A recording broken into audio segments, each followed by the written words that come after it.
Galera, então, de certa maneira, iniciando, né, os nossos conteúdos relacionados aí ao terceiro bimestre, né, em sociologia, a gente vai trabalhar um pouco, né, o que o nosso material, o que o nosso currículo coloca aí, qual é a organização política do Estado brasileiro.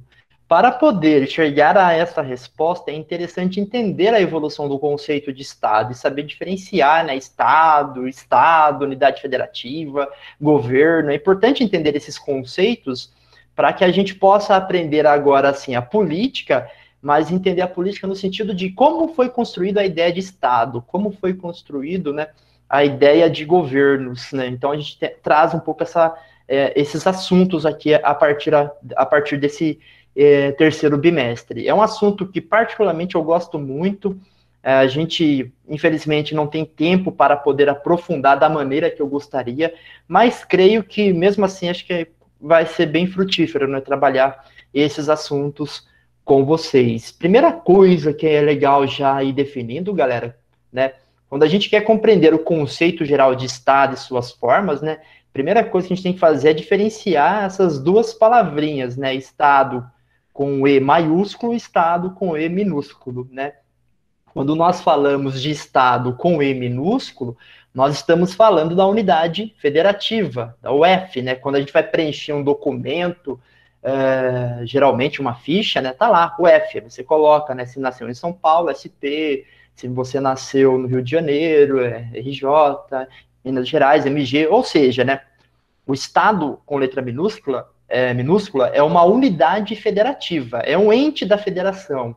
Quando a gente pensa nos entes da federação, nós temos também os municípios, tá bom? Então, quais são os entes da federação? União, que seria o que nós chamamos de governo federal, tá bom? Mas é a União.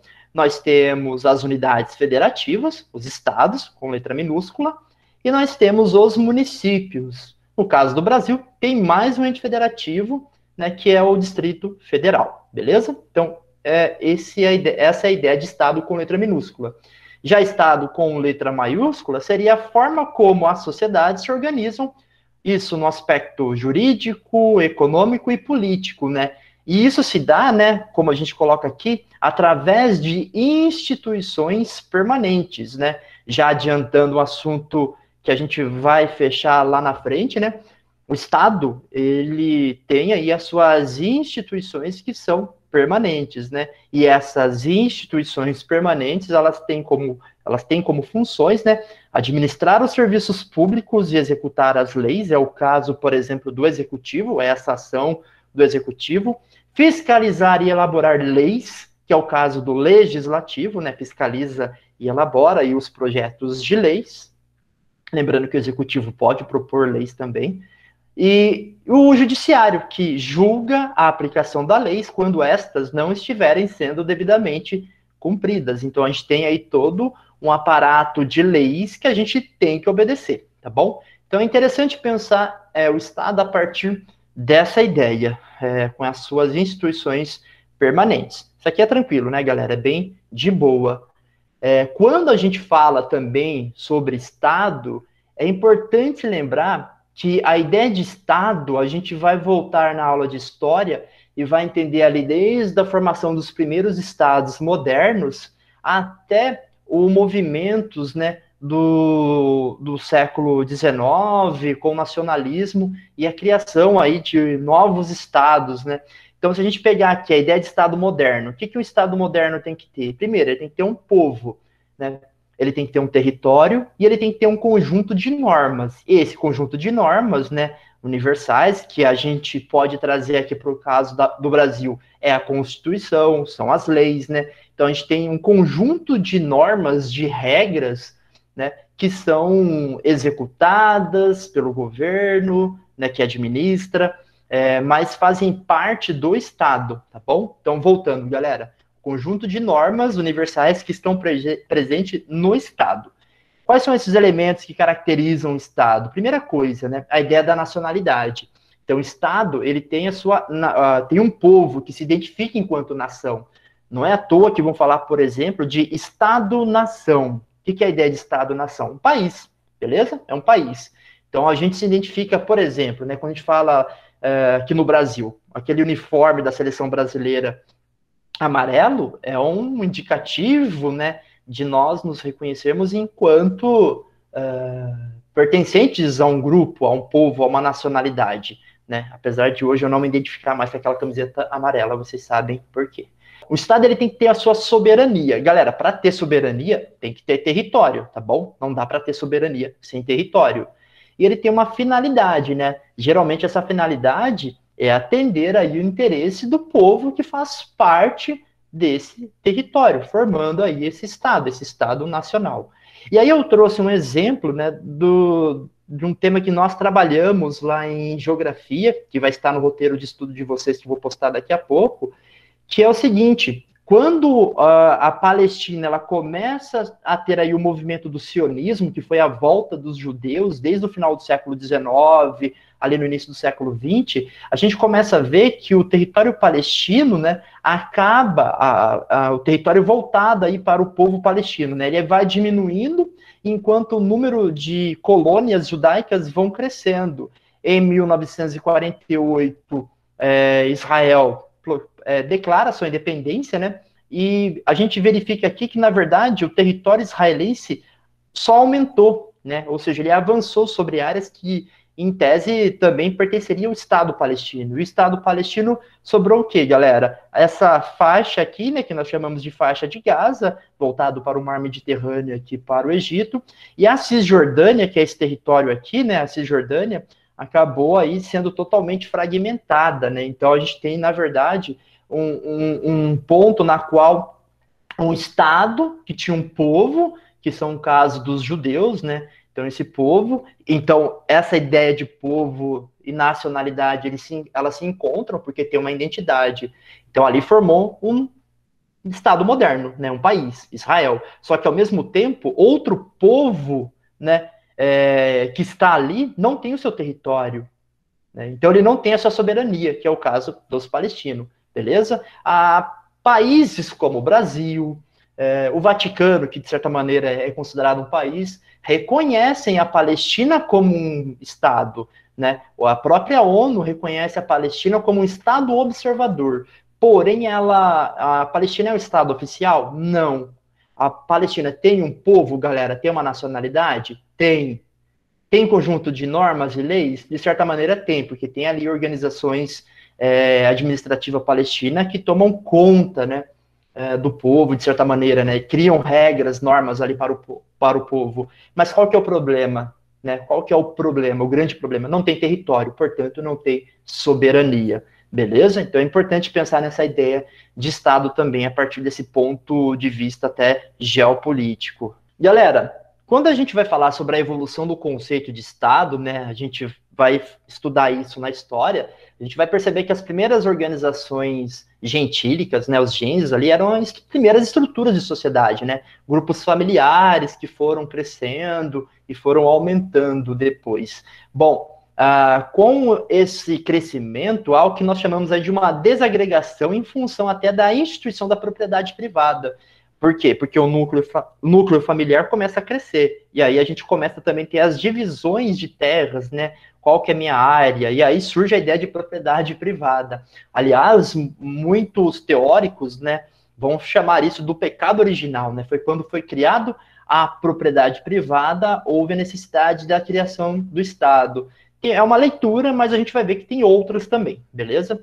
Bom, quando a gente fala de Estado para os nossos estudos, é importante lembrar ali da cidade-estado, as polis gregas, né? Atenas, por exemplo, tá bom? A gente pode lembrar dessas cidades, né? Esparta, passar aí para Roma, né? Que surge ali uma cidade e essa expansão dessa cidade acaba fazendo com que haja o nascimento do Império Romano. Porém, esses impérios não é a ideia, né? Ou essas cidades-estados, não é essa a ideia que nós temos hoje, né, de país ou de Estado moderno, tá bom? Ali seria um germe, né? Ali tem apesar de ter algumas semelhanças, né, é um pouco diferente, tá bom? Quando a gente avança para o feudalismo, a gente tem uma outra estrutura, né, que seria os feudos. Então não dá para chamar aquilo ali também de Estado, apesar de também ser uma estrutura administrativa, mas é com o absolutismo, galera, é que nós começamos a ter o Estado moderno. A ideia de Estado moderno, é importante lembrar, a gente tem, na verdade, o fim do feudalismo, a necessidade do rei unificar, na verdade, ali o seu território, então a burguesia acaba apoiando esse rei para que ele possa concentrar o poder, criando leis, né, que favoreçam a burguesia, diminuindo, eliminando impostos entre os feudos, criando uma moeda única, né, para facilitar as trocas comerciais da burguesia. Então, essa burguesia financia o rei e o rei ali acaba, né, criando a ideia de Estado moderno, né? A gente vai verificar a história de Portugal, da Espanha, está nesse processo, tá bom? Assim como França e Inglaterra.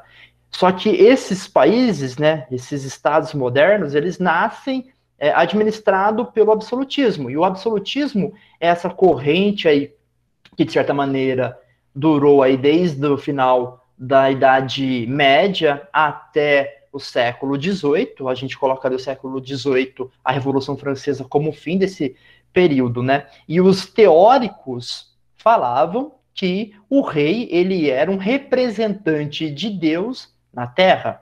Era essa a ideia. Entre os principais teóricos, há vários, né? Mas eu escolhi um aqui, que é o Thomas Hobbes, né? Porque ele vai falar que a população, o povo vivia no estado da natureza, né? Ele tem até um termo que é homo homini lupus, né? O homem é o lobo do homem. O que ele falava? A sociedade estava em guerra, né? O homem, ele é mal por natureza. Então, há necessidade de criar uma sociedade organizada que se chama Estado. Então, a sociedade faz um contrato para dar a sua liberdade para esse Estado que vai tomar conta. Esse Estado, na obra do Hobbes, né, vai se chamar Leviatã, e é simbolizado por essa figura que vocês estão vendo aí no vídeo, né? Então, Leviatã seria esse Estado, tá bom? É um contrato na qual a sociedade coloca a sua liberdade em função do rei, beleza? Então, o rei pode fazer tudo ali. Perceba que aqui a gente tem um problema, né? Porque no absolutismo, galera, tudo é uma extensão do corpo do rei. Então, a ideia de propriedade privada, por exemplo, fica complicado aqui. Tudo pertence ao rei, já que é absolutismo, tudo pertence ao rei, beleza?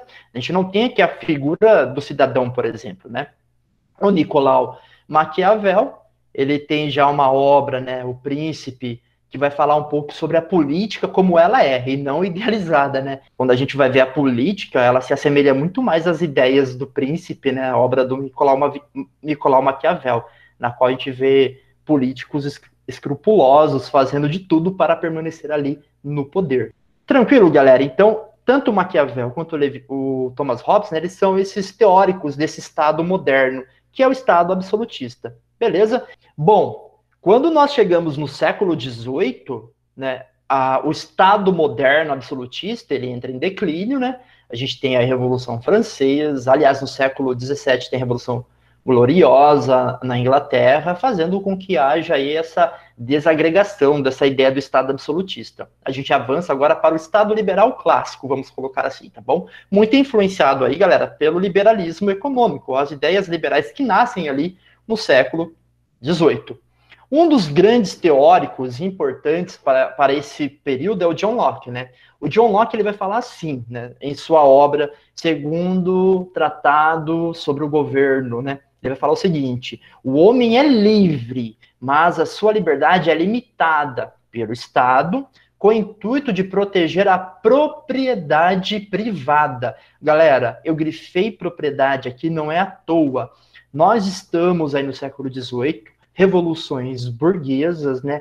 A Revolução Francesa. A gente tem aqui a burguesia, de certa maneira, agora, ela antes financiava o poder político, mas agora ela quer ser o poder político, já que ela detém o poder econômico, beleza? E não é à toa que ocorrem vários processos revolucionários ou de mudanças, né?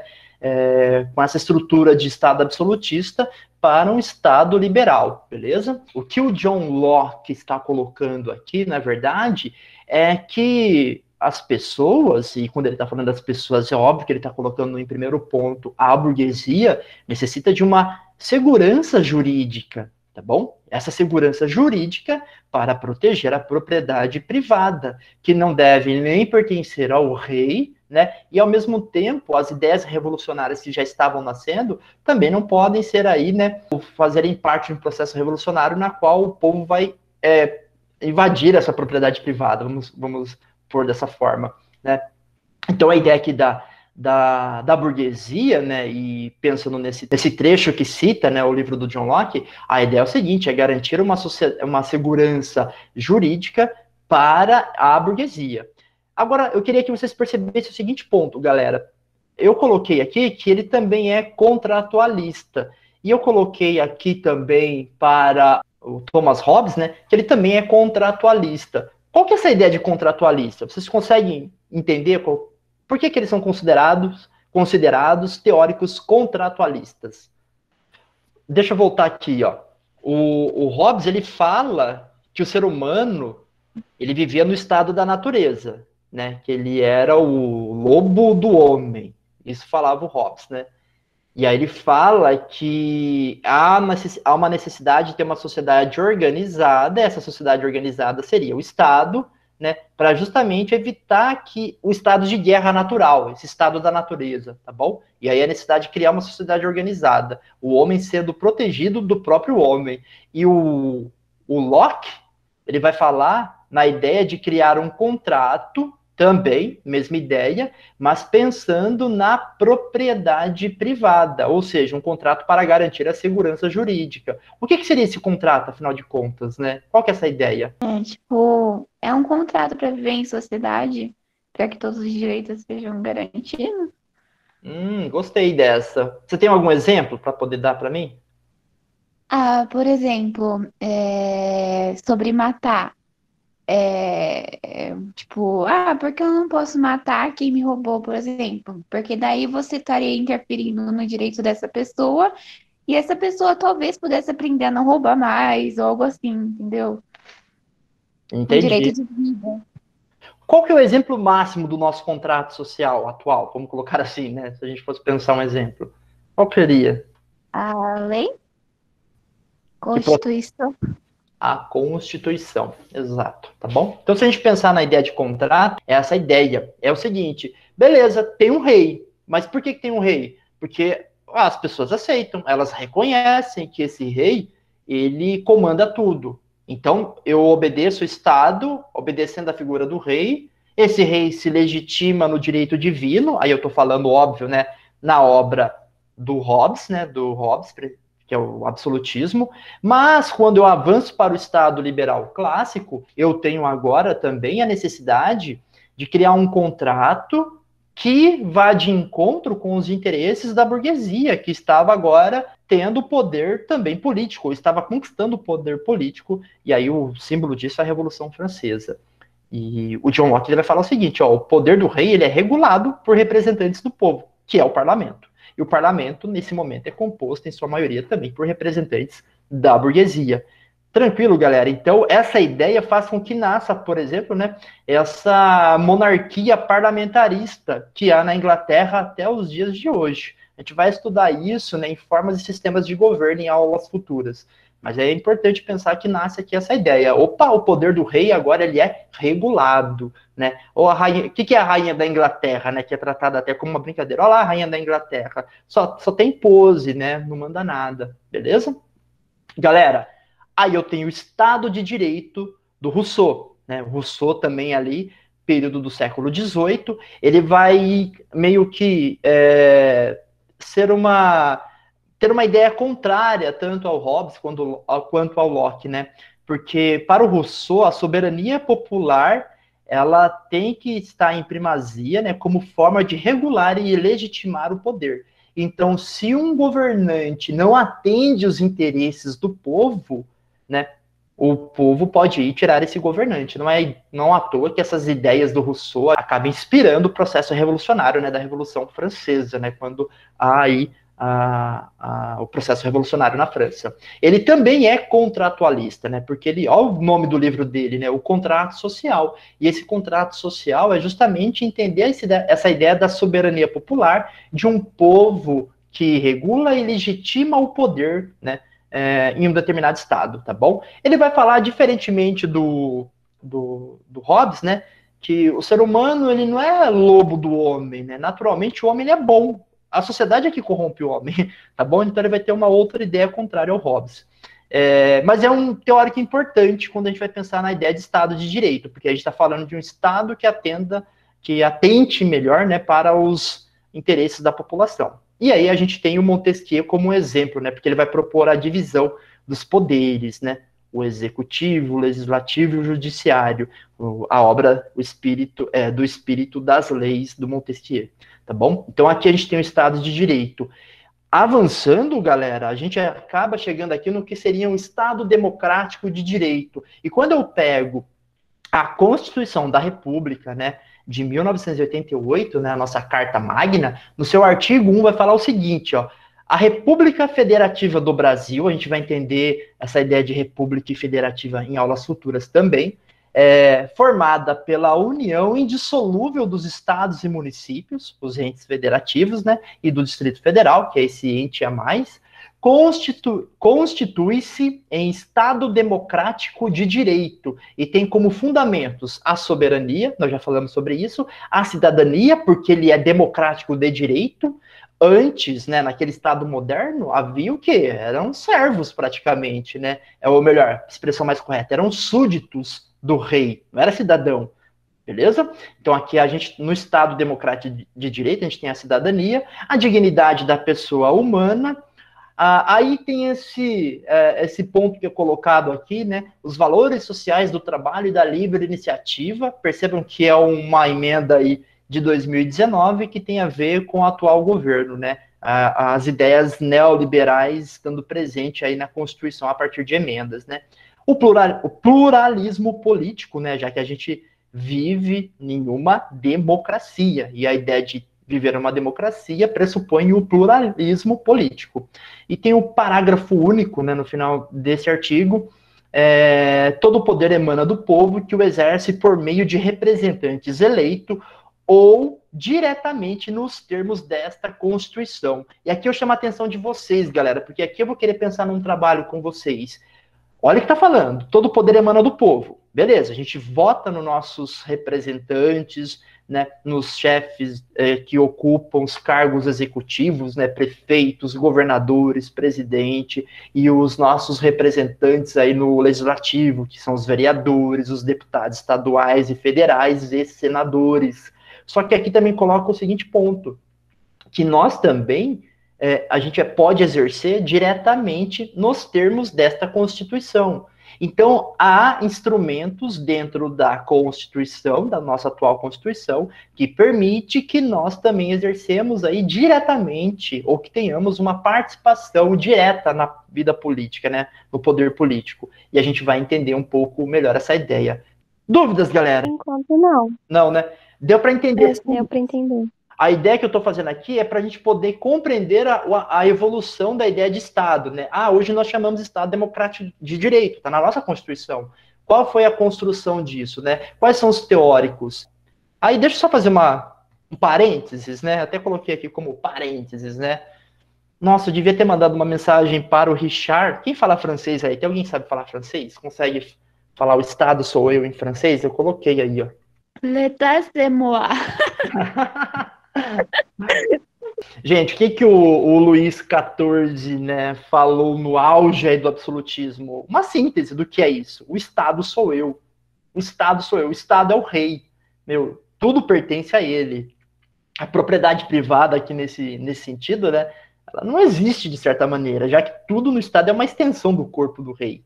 O rei é a lei. Se o rei é a lei, né? Se o rei não foi com a sua cara, ele decide sobre a sua vida, entendem? Então, essa é a síntese do Estado absolutista. É o Luís XIV. Aí, esse ano, né, o nosso atual presidente colocou o seguinte ponto, né? Então, Jair Bolsonaro disse, para tentar justificar sua participação no ato público de 19 de abril de 2020, né? Eu sou a Constituição. Enfatizou. Eu sou realmente a Constituição. Galera, o Jair Bolsonaro é a Constituição? Não, ele é só um representante temporário.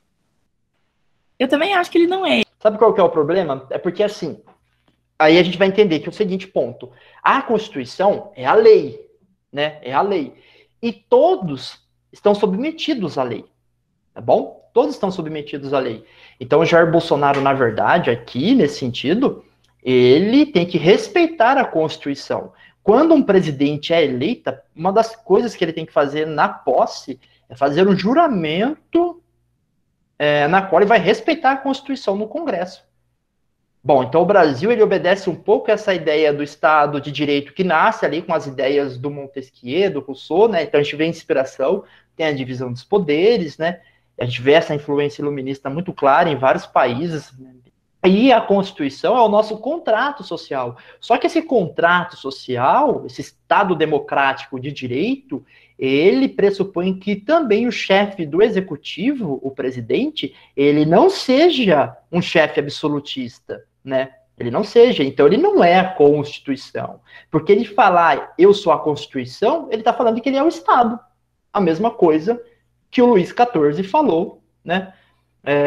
Lá na transição do século XVII para o século XVIII, tá bom? Então, na verdade, o que a gente tem aqui, né, é um desses lampejos, né, meio que é autoritário, mas que lembra um pouco o absolutismo, né? Aliás, eu gostei dessa camisetinha vermelha do Bolsonaro. Enfim, vamos avançar. Parênteses 2, né? Novo parênteses aí, né? Referências literárias para estados totalitários. É legal pensar também os estados totalitários, né, galera? Vocês estudaram, por exemplo, ou estão estudando, né, o nazismo, o fascismo, né? E aí eu recomendo a vocês, galera, realizarem algumas leituras, né, de obras que falam sobre regimes totalitários. O mais famoso é esse livro, né, um dos mais famosos, na verdade, né, não o mais famoso, o George Orwell, né, 1984. Esse livro é muito bacana, ele mostra muito essa ideia de um estado totalitário, né, quase absolutista. Então ele mostra um pouco essa ideia do estado totalitário. É daí que surgiu aquela expressão Big Brother, né, o grande irmão. O grande irmão seria o estado que tudo vê, que tudo vigia, né. Tem uma outra obra que é chamada O Conto da Aia, né. O Conto da Aia, galera, tem uma série que é muito massa, eu acho que algum de vocês já devem ter visto. Mostra também um estado totalitário, mas com uma influência da religião, né? Parece um pouco um estado totalitário teocrático. Se assemelha muito, por exemplo, ao que, de certa maneira, acontece em alguns países, né? Onde a Sharia, né? Estados influenciados pelas leis islâmicas, né? Acabam tendo a sua ocorrência, né? É o caso, por exemplo, ali do Irã, é o caso também, de certa maneira, da Arábia Saudita, tá bom? Então é legal pensar um pouco nessas literaturas, que são livros bacanas, né? Tem o Admirável Mundo Novo, que trata sobre esse assunto, né, desses estados totalitários. Ambos esses livros, né, eles fazem uma visão distópica, né, da sociedade. São distopias, né? Então, são aquela ideia de você ter sociedades controladas. Se vocês puderem, galera, assistam essa série, O Conto da Aia. Vale muito a pena, é muito bacana, né? Bom, quando a gente vai analisar a perspectiva da sociologia clássica, né, sobre o Estado, aí a gente tem alguns autores aí. Os autores principais que vão falar sobre o Estado, né, no caso é o Marx também, que ele vai falar que o Estado é essencialmente classista, né, é um Estado burguês, é uma síntese ali da luta de classes. O Marx ele vai falar que o Estado não é mais do que a forma de organização que os burgueses necessariamente adotam, tanto no interior como no exterior, para garantir recíproca de sua propriedade e dos seus interesses. Então, o Estado ele foi criado basicamente para proteger o interesse dos mais poderosos, né? A gente pode trazer essa ideia, né? Ela é muito presente nos dias de hoje, quando o Estado ele atende mais ao interesse das classes mais favorecidas e menos interesse das classes menos favorecidas, né? Então, quando vai ter uma reforma, vai ter alguma mudança em alguma lei, percebam, parece que ela afeta mais o pobre do que o rico, né? Então, é nesse sentido que há essa crítica do Estado burguês, que ela, de certa maneira, a gente pode trazer para os dias de hoje. Mas aqui é importante pensar nessa ideia, né, do Estado. Se a gente pensar que o Estado que surge, o Estado liberal que surge ali no século XVIII, ele é essencialmente um Estado burguês, porque é justamente a burguesia tirando do poder o rei, o Estado absolutista. É a burguesia que tinha o poder econômico, tendo agora o poder político. Tranquilo? Então, essa ideia também, ela é interessante de se pensar. O Durkheim vai falar que o Estado, né, o Emile Durkheim, ele vai falar que o Estado é o organizador da vida social, o Estado é um construto, né, da deliberação social e que busca mediar as ações individuais e coletivas. O Durkheim, na obra dele, galera, uma palavra que ele usa muito, né, é coesão, né, um conceito, né, que é a ideia da sociedade, né, buscar uma coesão, isso através do trabalho, e o Estado garante isso. Ele tem uma frase, né, que eu tirei da obra dele, que fala o seguinte: o Estado, ele é um órgão especial, encarregado de elaborar certas representações que valem para a coletividade.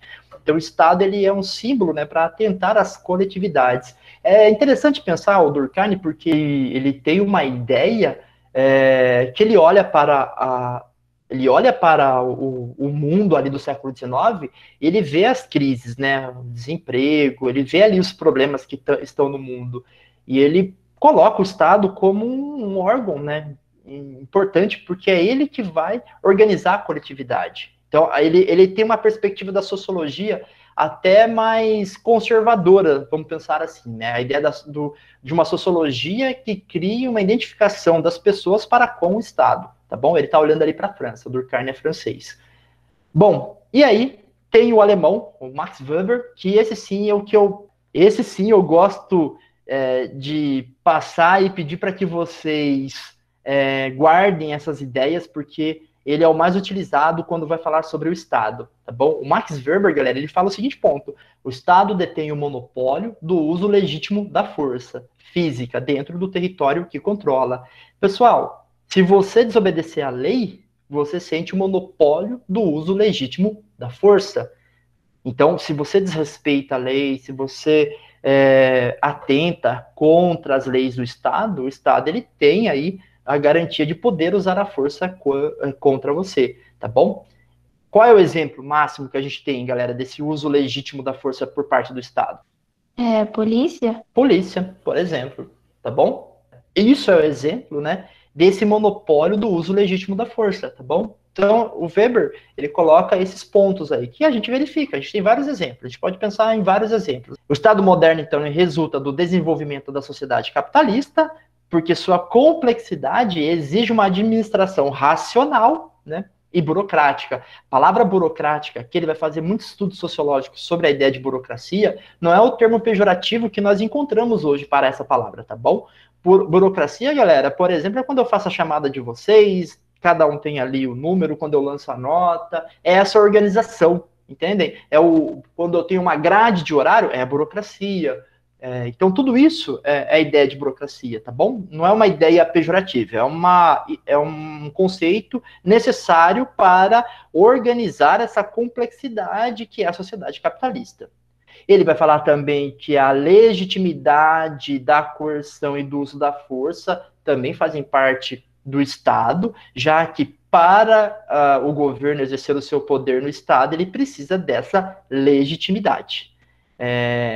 Basicamente, galera, uma relação de dominação de homens sobre homens, de certa forma, tá bom? E, né, quais são as formas de dominação que nós temos aí, que o Weber coloca? Ele vai colocar 3 formas de dominação. As 3 formas, galera.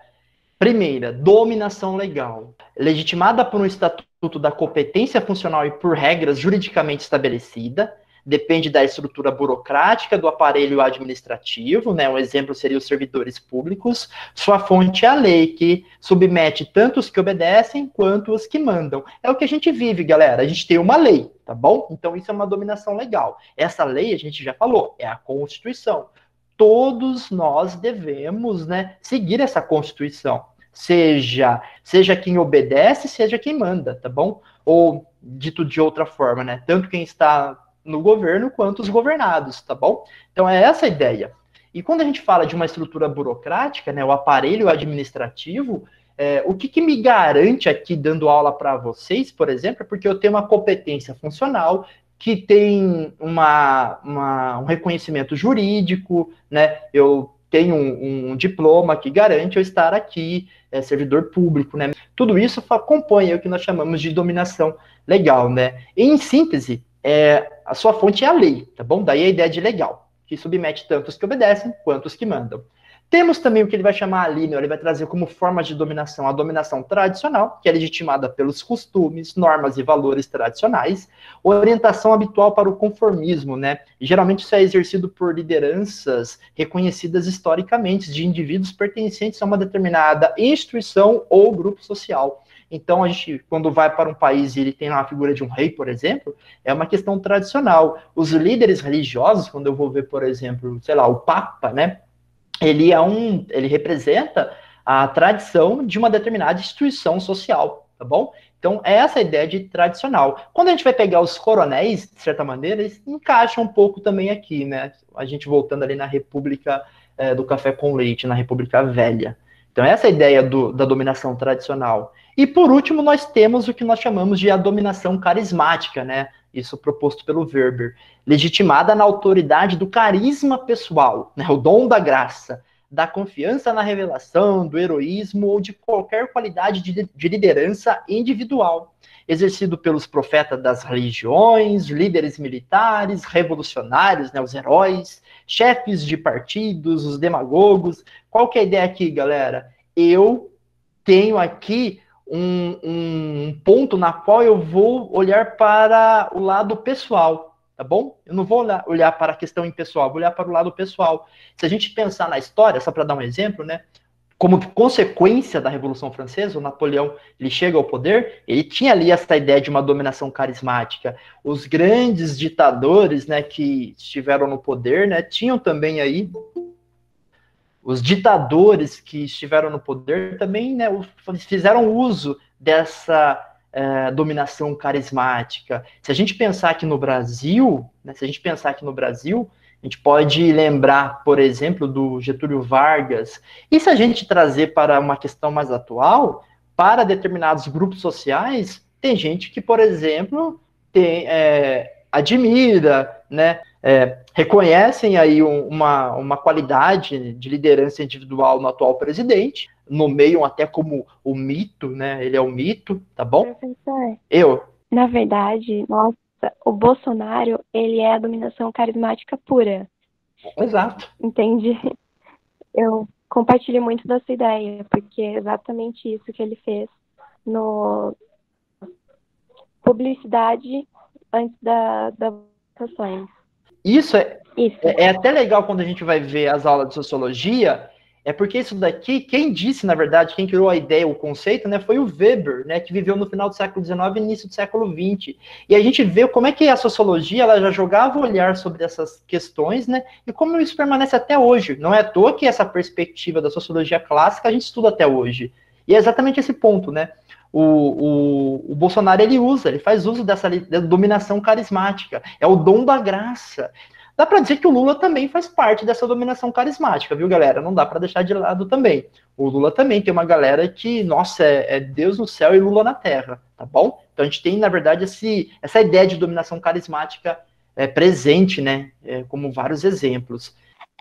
Você disse, né, que o Weber falou isso lá por 19 por 20. 19, 20.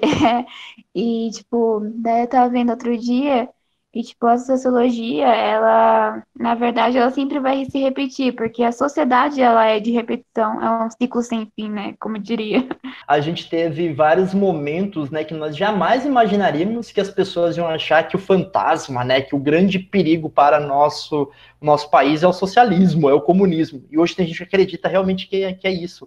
Fala que empresário é comunista. A gente vê isso, né? Olha, a Globo comunista. Como é que uma empresa privada é comunista? Sabe? Não faz sentido, entende? Então a gente vê que esses fantasmas, eles voltam, né? Eles sempre estão aí. Mas aí, galera, o que a gente coloca aqui, na verdade, assim, a gente tem pouca formação, né, sobre esses assuntos ainda. A nossa educação ela é muito precária, a nossa formação é muito precária, então tudo isso faz com que essas ideias elas ganhem vigor, né, elas permaneçam até hoje, infelizmente. Só para fechar a aula, galera, para diferenciar, porque vai ser assunto das próximas aulas, né, Estado, então, quando a gente fala qual que é a diferença de Estado para governo? Estado são as instituições permanentes, tá bom? Estado são as instituições permanentes. Governo Governo, galera, é uma ação política e administrativa do Estado, vinculado principalmente ao Poder Executivo, orientados por programas e projetos apresentados por um ou mais partidos políticos durante o pleito eleitoral. Ou seja, o Estado ele é fixo, o governo ele é transitório, tá bom? O governo ele é transitório, então o Estado ele está presente. Por exemplo, eu sou um funcionário público, eu sou um funcionário do Estado. Se o governo mudar, eu sou mandado embora, galera? Se o governo do Estado de São Paulo mudar, eu sou mandado embora? Acho que não. Eu acho que você não. falou, não. Não. E sabe por quê, galera? Porque o governo, ele é transitório, ele administra. E é por isso que o funcionário público do Estado, ele tem que ser concursado. É por isso que o funcionário público do Estado, ele tem estabilidade. Para ele não ser um representante do governo, já que o governo ele só administra, ele deveria administrar, é isso em tese não, né? É isso que o governo deve fazer, administrar ali, tá bom? Ter uma boa plataforma de governo, né? Ter um bom programa de governo e executar o seu programa de governo. Mas o Estado, né? Quando a gente fala então de médicos, imagina se cada governo que mudasse, os funcionários públicos mudassem também, o trabalho que isso ia dar, né? A ideia então do funcionário público ter a sua estabilidade. Então, quando a gente vê, por que funcionário público tem estabilidade? Justamente para ele não ficar à mercê dos interesses de determinados governos que são transitórios. A ideia, então, aqui era a gente ter uma visão mais republicana, né? Da ideia de cuidar da coisa pública, que é o quê, galera? O governo ele vai administrar o Estado. Ele não vai colocar o seu interesse particular no Estado. E isso, infelizmente, a gente vê que a gente está muito longe, já que a gente tem governadores, já que a gente tem prefeitos, nós temos políticos aí que têm, na verdade, mais interesses particulares do que interesses da coisa pública, da república, tá bom? Então, esse é um ponto aqui que eu queria fechar com vocês, já que vai ser assunto das próximas aulas. Já que o governo, então, é uma ação política administrativa, existem várias formas e sistemas de governo que a gente vai estudar no próximo plantão. Galera, por hoje é isso. Foi longo, né? Nossa, adorei, professor. Obrigada pela aula. Foi demais.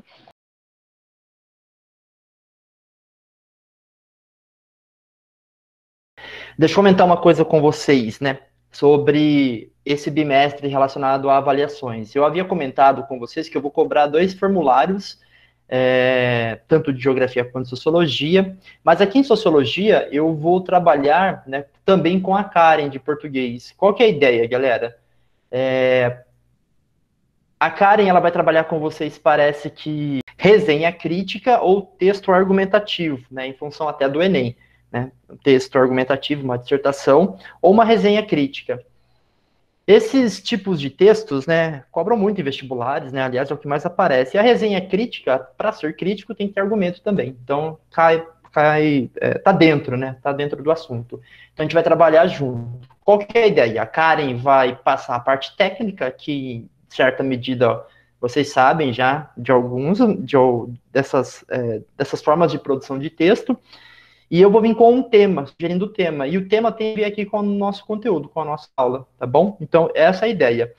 Então, a ideia é que vocês, então, façam uma resenha, ou façam uma dissertação, algo assim, para que a gente tenha um único trabalho para geografia, para sociologia e para a língua portuguesa. Então, a ideia é que os professores estão trabalhando juntos justamente para poder diminuir aí o número de atividades que vocês têm que realizar, né? Então, pelo menos um trabalho, ou atividade de trabalho, né? Essa seria em conjunto. Então, eu vou fazer com a Karen de língua portuguesa. Eu escolhi porque tem a ver, né, os temas de sociologia, a gente vai falar muito sobre, está falando, na verdade, sobre Estado, está falando sobre política, sobre democracia, então é um assunto muito atual, né?